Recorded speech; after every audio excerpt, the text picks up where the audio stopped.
So this is a tutorial of sorts on how to do fast Curator. It's not the fastest way to do Curator, but the two fastest ways of doing it are really inconsistent, despite being like super fast. Like I've only ever done either of them like twice ever. This way is also not 100% consistent.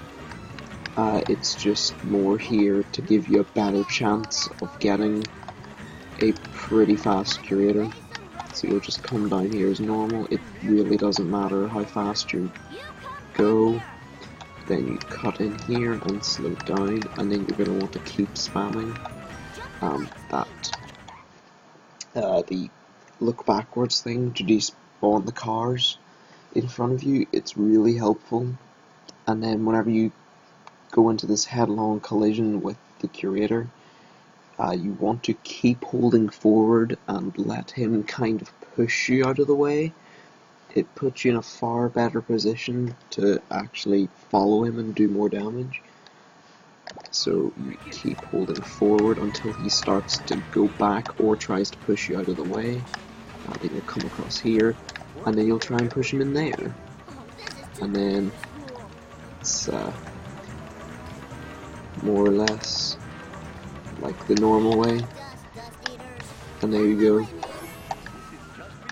That's a good way on how to do Curator normally. So to kind of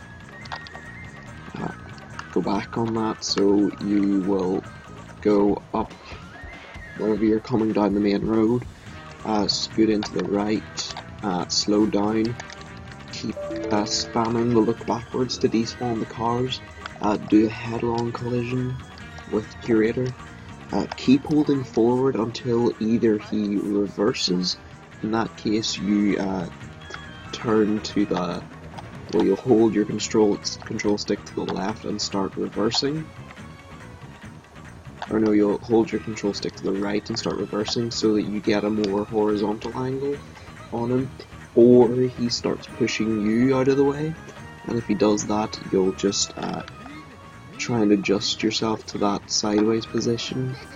Then whenever you're there, you'll let him push you so that you're this direction, and then you'll drive forward and try and ram him into this little wall over here. That should do a decent amount of damage. Let him go, try and crash into him a bit on this corner, and then oh, I wasn't meaning to do that. Then you'd go around that corner and do it the normal way, where you try and push him into one of the buildings over to the right to get him stuck. But that's a good bit faster, and it's semi-consistent, whereas before you would generally be relying on the luck of traffic and Curator movement, like how well he moves compared to you. So that's slightly more consistent, so there you go.